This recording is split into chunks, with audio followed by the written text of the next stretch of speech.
हमको दिखाई देती हैं, एक नागरिक और एक अरण्य में रहने वाले आरण्यक।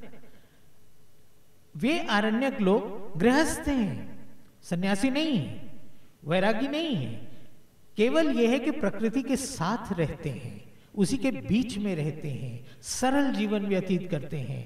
और प्रकृति जो है, हम ये मानते हैं कि माँ प्रकृति जो है ये जगदम्बा का रूप है और ब्रह्म ने ही अपने आप को इस रूप में प्रकट किया। तो आप प्रकृति के जितने निकट रहेंगे उतने प्रभु के भी निकट रहेंगे। ये केवल मान्यता नहीं है, ये हमारे चिंतन का निचोड़ है।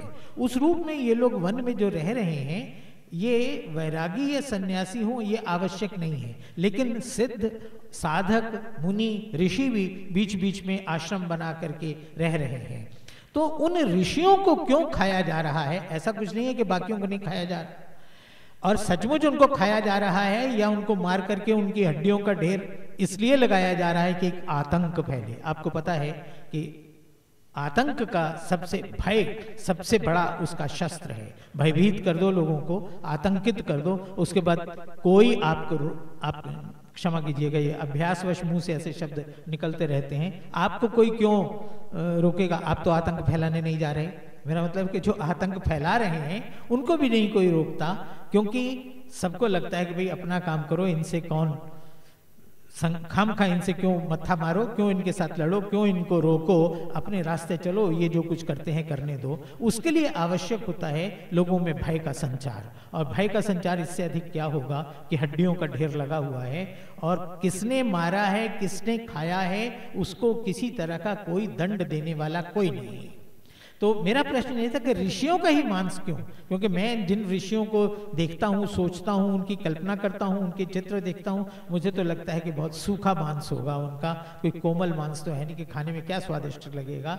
तो उससे तो कहीं अच्छा है कि किसी अच्छे पशु को मार के वो मांस खाते, क्यों खा रहे हैं इनको? मेरी समझ में तब आया या मेरा ध्यान उस ओर गया जिस समय 1971 में बांग्लादेश का युद्ध हुआ। और बांग्लादेश के युद्ध के समय में जो लोग मेरी अवस्था के या मेरे आसपास के लोग हैं, उन लोगों ने पढ़ा होगा, देखा होगा, बाद के जो बच्चे हैं उन्होंने सुना होगा या पढ़ा होगा कि पाकिस्तान और अमेरिका से बांग्लादेश की बुद्धिजीवियों की सूचियां बना बना के भेजी गई कि इन सब का सामूहिक नरसंहार होना चाहिए, इन सबको मार डालो। जो बौद्धिक नेतृत्व दे रहा है उसको मार डालो, और जब बौद्धिक नेतृत्व देने वाला कोई व्यक्ति नहीं होगा तो निश्चित रूप से वो समाज आगे नहीं बढ़ पाएगा। हम ये जानते हैं कि दंडक वन में पिछड़ी जातियां, अविकसित जातियां उनको कहिए, वे वहां निवास करती हैं और उनको उनके बीच में ये ऋषि जो हैं ये एक तरह से उनको शिक्षित करके आर्य बनाने का प्रयत्न कर रहे हैं। आर्य को भी हम आर्य और आर्येतर जातियां नहीं मानते। आर्य कोई भी पत्नी अपने पति को आर्य पुत्र कहती है, और रावण तक अपने भाई को कहता है तू अनार्य जैसी बात मत कर। आर्य का अर्थ केवल विकसित बुद्धि वाला, सभ्य, सुशिक्षित, कल्चर्ड आदमी। तो इन लोगों को भी शिक्षा दे करके आर्य बनाया जा रहा है। उसका मतलब ये नहीं किया कि उनका कोई धर्मांतरण किया जा रहा है या उनको किसी और तरह की नस्ल में ढाला जा रहा है, ऐसा कुछ नहीं है। तो इन लोगों को, जो पिछड़ी जातियां जिनको हम कह रहे हैं अविकसित जातियां हैं, वानर भालू वगैरह की, उन लोगों को बौद्धिक नेतृत्व देने का प्रयत्न जो लोग कर रहे हैं उनको मार डाला जाए, ताकि ये सारी जातियां बाड़े के पशु के समान हमारे अपने नियंत्रण में रहें। ये राक्षसी चिंतन है। और जब वो हमारे अपने नियंत्रण में रहेंगी तो जो जैसे जिस तरह से उनका हम व्यवहार करना चाहें कर सकते हैं, ये सोच रहे हैं राक्षस। इसलिए वो नहीं चाहते कि उन लोगों के बीच में कोई व्यक्ति ऐसा रहे जो उनको बौद्धिक नेतृत्व दे सके। इसलिए वो नेतृत्व देने वाला कौन है? वो है ऋषि। तो फिर उन ऋषियों को मारो, उनको खा जाओ, उनको जो भी करना है किसी तरह से उनको नष्ट करो, और उनकी हड्डियों का ढेर लगा करके ही एक तरह से आतंक फैलाओ। राम जाकर के वहां देखते हैं कि ये क्या है, हड्डियों का ढेर है।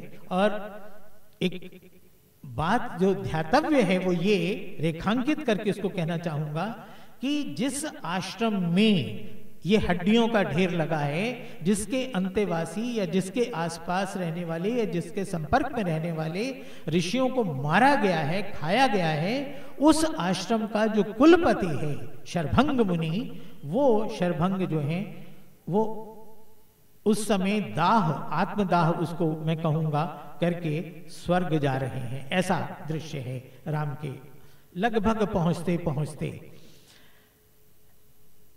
मेरे मन में यह प्रश्न उठता है कि जिस ऋषि के आश्रम के अन्य उनके साथियों को, सहयोगियों को राक्षस मारकर खा गए हैं, वो ऋषि यज्ञाग्नि में अपनी आहुति दे करके, आत्मदाह करके स्वर्ग जाने का प्रयत्न कर रहा है। क्या ये मनोविज्ञान मुझे किसी तरह से स्वीकार्य नहीं है। ये ठीक है कि जहां सुख शांति हो वहां पर इस तरह के आत्मदाह भी होते हैं। जिस समय विवेकानंद गए थे गाजीपुर, तो वहां पवहारी बाबा ने अपने यज्ञ में, यज्ञ कुंड में कहना चाहिए, कि अपने शरीर की ही अंतिम आहुति दे डाली थी।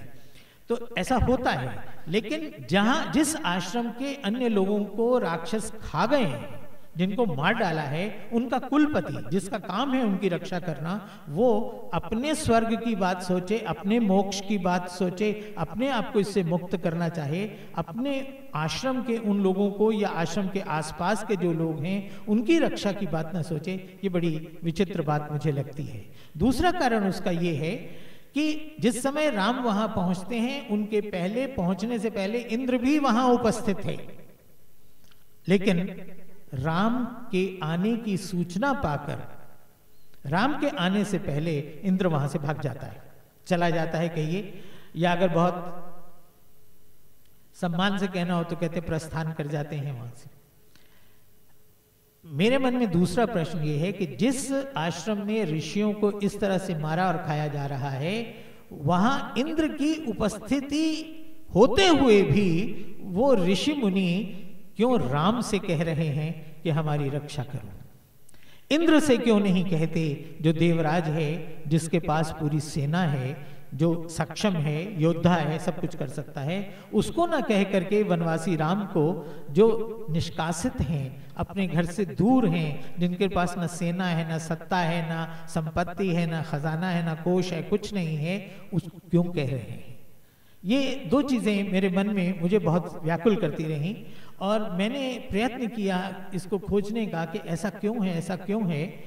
कंब की रामायण में, कंबन रामायण जो है, उसमें एक वाक्य मिलता है कि मुनि राम के पास, एक कोई अज्ञात मुनि, नाम उसका नहीं दिया गया, राम के पास आके कहते हैं कि राम, इंद्र भी रावण के अनुकूल हो गया है। आप देखिए, दो महाशक्तियां हैं, एक रावण और एक देवराज इंद्र, और दोनों एक दूसरे के अनुकूल हो गई हैं, कारण कुछ भी हो। बहुत सारे लोग ये मानते हैं कि चूंकि रावण का बेटा इंद्रजित है, उसने इंद्र को जीत लिया था, इसलिए इंद्र उनका अनुयायी हो गया। चाहे भय से हो गया, चाहे लोभ से हो गया, कुछ भी हुआ हो, लेकिन एक बात ये सत्य है कि वो रावण के अनुकूल है। रावण के विरुद्ध जाकर, राक्षसों के विरुद्ध जाकर वो ऋषियों की रक्षा नहीं कर रहा। और राम से उसका संबंध जो है, वो कल हमने देखा था कि अहल्या के प्रसंग में राम ने जो शपथ ली है, या राम ने जो कुछ किया है, वो इंद्र के बिल्कुल प्रतिकूल पड़ती है।